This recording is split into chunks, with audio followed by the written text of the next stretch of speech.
Hello, आज हम vessels equation के बारे में पढ़ेंगे। इसके सॉल्यूशन निकालेंगे हम।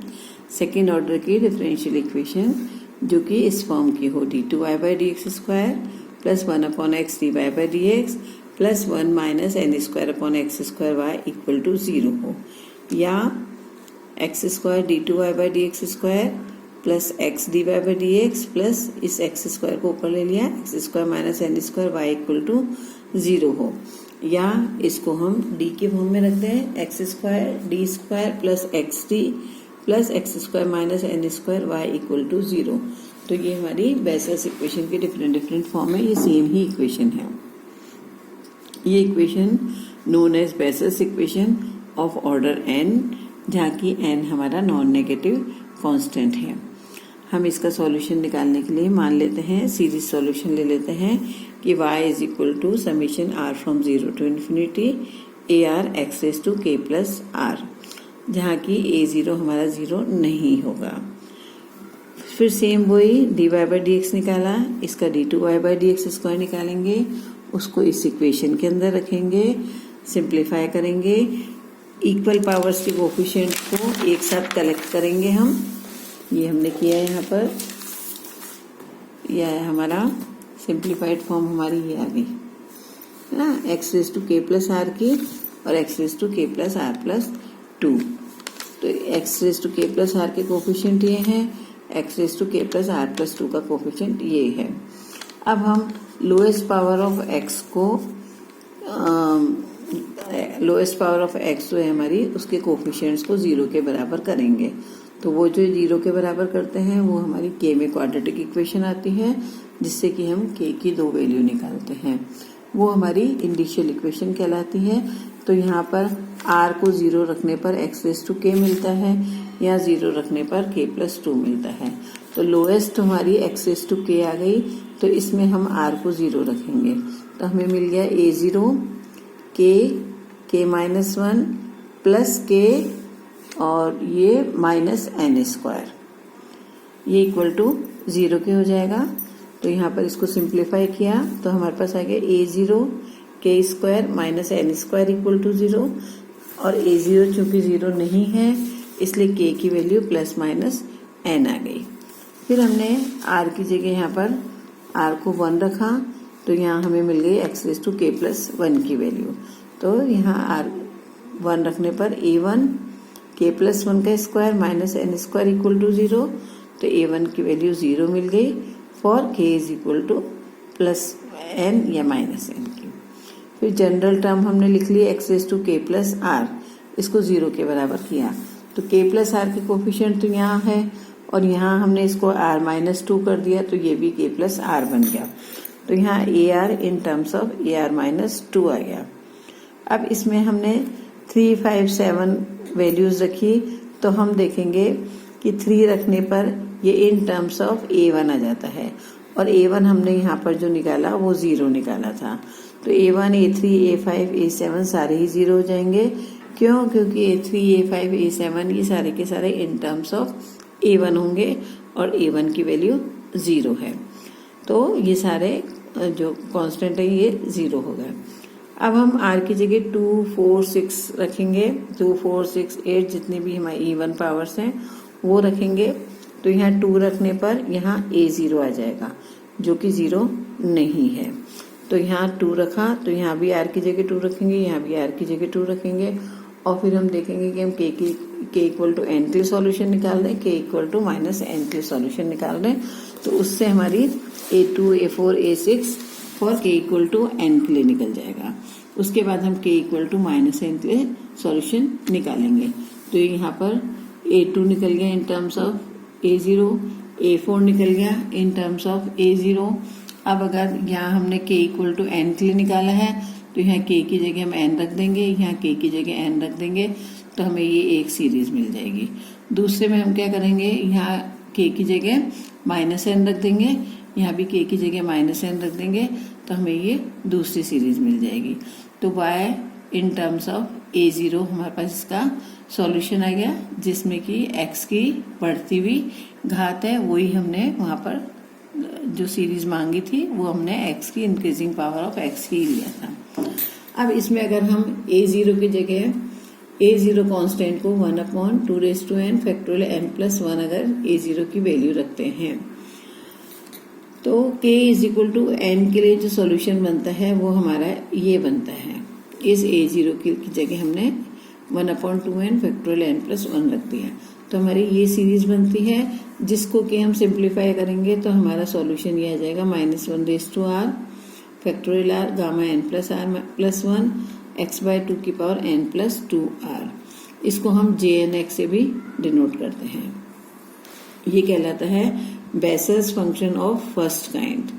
फिर हम इसी के अंदर जो हमारा ये वाला सॉल्यूशन है k = -n वाला, उसमें रखेंगे a0 की ये वाली वैल्यू तो हमारा जो सॉल्यूशन आएगा वो j-n। यहाँ हमारा k = n के लिए था तो यहाँ हमने jnx रखा था, यहाँ k = -n के लिए है तो यहाँ हम j-nx रखेंगे, जो कि इस यहाँ पर a0 की जगह जब हम ये रख देंगे वैल्यू 1/2n गामा n+1 तो ये मल्टीप्लाइड होके जो सिंप्लीफाई होगा वो सॉल्यूशन आ जाएगा हमारा -1r factorial r gamma -n+r+1 x/2 2r -n। तो फॉर k = n और for k = -n and a0 की वैल्यू कौन सी, ये वाली रख के इन दोनों सॉल्यूशन को हमने ऐड किया तो हमारे पास ये आ गया y = a jnx + b j-nx। Means k की दोनों वैल्यूज के लिए हमारा सॉल्यूशन आ गया और a और b जो है यहाँ पर हमारे आर्बिट्रेरी कांस्टेंट है। अब हम लेंगे सेकंड सॉल्यूशन ऑफ बेसेल्स इक्वेशन। तो सेकंड सॉल्यूशन ऑफ बेसेल्स इक्वेशन में हम y-nx से डिनोट करते हैं और उसको हम jnx cos πx -nx upon sine nπ से डिनोट करते हैं। ये हमारा Neumann function of order n भी कहलाता है। अब हम इस सीरीज सॉल्यूशन का एक सेकेंड ऑर्डर की इक्वेशन का क्वेश्चन लेके उसको हम सॉल्व करेंगे। यहाँ हमने इक्वेशन ली है हमारी x² y" plus x² y' -2y = 0। इसका हम जो सॉल्यूशन लेते हैं वो एक सीरीज सॉल्यूशन लेंगे इंक्रीजिंग पावर ऑफ x के अंदर। तो यहाँ y = an(x⁴k + n) ले लिया, n फ्रॉम 0 to infinity है और a0 0 नहीं है। y की वैल्यू ली, y' निकाल लिया, y" निकाल लिया। ये तीनों वैल्यू हमने यहाँ पर इस क्वेश्चन के अंदर रख दी और फिर हमने देखा कि x की कौन कौन सी पावर हमें मिल रही है। तो यहाँ x⁴k + n+1 मिल रही है और x⁴k + n मिल रही है। चूंकि हमने यहाँ पर y की जो सीरीज ली थी वो इंक्रीजिंग पावर ऑफ x ली थी तो हम लोएस्ट पावर ऑफ x जो कि हमारी x⁴k है उसको 0 के बराबर रख के इंडिशियल इक्वेशन निकालते हैं। तो वो इंडिशियल इक्वेशन हमारी ये बन गई। इससे हमें k की वैल्यू निकालनी है तो k की वैल्यू यहाँ आ गई 2 और -1 और a0 हमारा 0 नहीं है। फिर हमने x⁴k + 1 को के कोफिशिएंट्स को 0 करा तो x⁴k + 1 का जो कोफिशिएंट आएगा हमारा यहाँ से वो हमने देखा a0k + a1 k + 1 k - 2 for n = यहाँ से हमने इसमें ये कहाँ गई हमारी ये रही है ना, इसमें हमने n को 1 रख के और यहाँ x⁴k + 1 के कोफिशिएंट को 0 के बराबर किया तो यहाँ आ गया हमारा a1 in terms of a0। तो अब हमने k = -1 के लिए निकाला तो a1 की वैल्यू -12 a0 आ गई।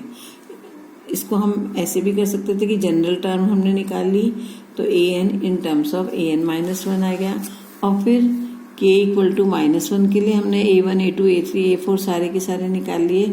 तो हम यहाँ देखते हैं कि a1 जो है वो हमारा -12 a0 आ गया, a2 0 आ गया। a2 0 क्यों आएगा, क्योंकि यहाँ पर an = -n-2 upon n-3 into n an-1 है।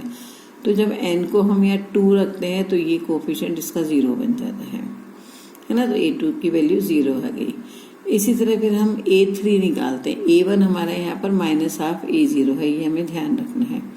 2 के लिए निकाल ली मीन्स A2 0 आ गया। फिर हमने A3 ली तो यहाँ पर 3 रखने पर ये इसकी इनडिटरमाइंड फॉर्म बनाता है। तो हम A3 को फिर ऐसे ही रखेंगे कि ये इनडिटरमाइंड फॉर्म है। फिर हमने A4 निकाला, A5 निकाला, A6 निकाला। तो A4 जो है यहाँ 4 रखने पर यहाँ आ जाता है A3। तो जैसे कि हमने हमारी प्रैक्टिस में रहा है, पिछले क्वेश्चंस में हमने जितने भी क्वेश्चंस किए हैं उनमें या तो एस की वैल्यू 0 आती थी ऑड की, और इवन की जो इन टर्म्स ऑफ A0 आती थी।